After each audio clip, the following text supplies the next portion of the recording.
Kaugnay niyan, tiniyak ni Philippine National Police Chief Police General Romel Francisco Marbil na ipinatutupad ng kapulisan ang full security sa National Rally for Peace ng Iglesia ni Cristo ngayong araw.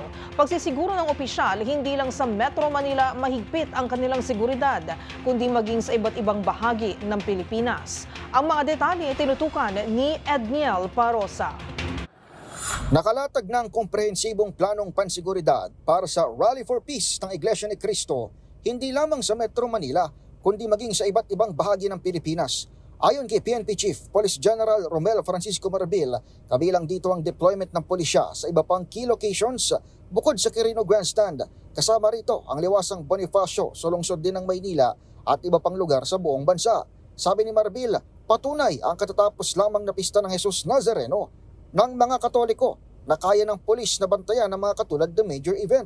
Sa katunayan, direktiba niya umanong ipatupad na parehong sigasig doong translasyon sa paniguro ng kaayusan sa INC rally kahit ito ay hindi religious kundi isang political event.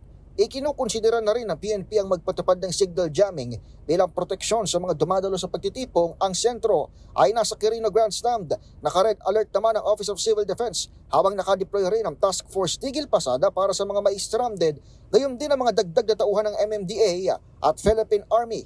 Pero hanggang bago magtanghali, nananatiling payapa ang sitwasyon sa naturang rally kung saan nakapagtipo na ang higit sa 1.5 milyong katao at patuloy pang nadagdagdagan.